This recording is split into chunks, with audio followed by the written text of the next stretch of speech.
Hello সবাইকে। আজকে আরেকটা বড় ভিডিও নিয়ে এসেছি। ক্রিসমাসের দুপুরে আমরা একটুখানি ঘুরুঘুরু করতে বেরিয়েছিলাম। এই আমাদের কাছেই একটা ডিমার্ট আছে, ওখানে একটুখানি বাড়ির জিনিসপত্র কেনার দরকার ছিল। আর তারপর পেয়ে গেল ভীষণ খিদে। বাই দ্য ওয়ে, এই যে সকালের ছবিটা আপনারা দেখলেন ভিডিওটা, এটা কিন্তু সকাল নয়, মানে এটা ছিল একদম দুপুরবেলা 1:30-2 নাগাদ।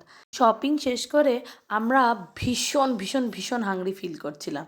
আর হাংরি ফিল করলে কী হবে, বাড়ি গিয়ে রান্না করে খাওয়ার মতো ধৈর্য আর ছিল না। তা বললাম নেটে একটুখানি চেক করো, গুগল দেখো, কাছাকাছি কী আছে সেখানেই চলে যায়। আর দেখতে দেখতে একটা ফরেস্ট থিমের মান্ডি আমরা খুঁজে পেলাম। জানি না কেমন হবে কি না হবে, তবে মান্ডি খেতে আমাদের বরাবরই ভাল লাগে। হায়দ্রাবাদে আসার পর থেকে এই নিয়ে মোটামুটি 4-5 বার মান্ডি খেলাম। তো জয় বলল যে চলোই না, গিয়ে দেখা যাক কী হবে। আর ফরেস্ট থিমে যেহেতু কোকোরও খুব ভাল লাগবে, যা বলা তাই কাজ, চলে গেলাম দুজনে মিলে। কি সুন্দর ভেতরটা, একটা মানে নর্মাল রেস্টুরেন্টকে এত সুন্দর চিন্তাভাবনার মধ্যে দিয়ে, ছিমছামের মধ্যে, এত কম স্পেসের মধ্যে এরকম গাছের মধ্যে মাংকি চিম্প্যাঞ্জি সব ঝুলছে, এরকম সুন্দর পাতা ফুল ফল হচ্ছে। আর এই দেখুন আমরা জুতো খুলে এই একদম জায়গাটা দিয়ে আমাদের কেবিনে চলে যাচ্ছি। এই মান্ডিটা একদম কেবিন বা কুপ স্টাইলের ছিল আর যথেষ্ট সুন্দর ছিল। ইভেন কেবিনের ভেতরেও একটা গাছের থিম করা আছে, মানে একদম গাছতলায় বসে খাওয়া যেটাকে বলে। মানে আগেকার দিনে যেমন গাছতলায় বসে পাঠশালা ছিল, আজকাল আবার গাছতলায় বসে খাওয়ার ব্যবস্থা করেছে এই ধরনের মান্ডি।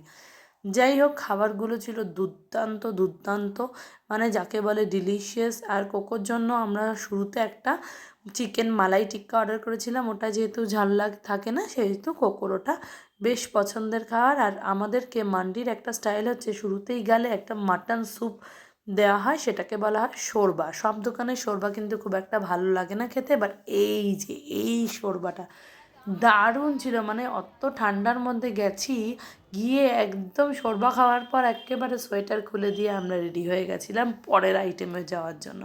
আর মুমকেও একটু একটু করে শোরবা খাওয়াচ্ছিলাম, ওরও বেশ ভালো লেগেছিল।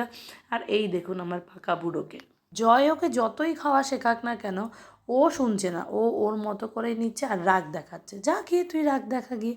তারপরও শোরবা আর খেলো না, আর খাওয়া শুরু করলো মালাই টিক্কা।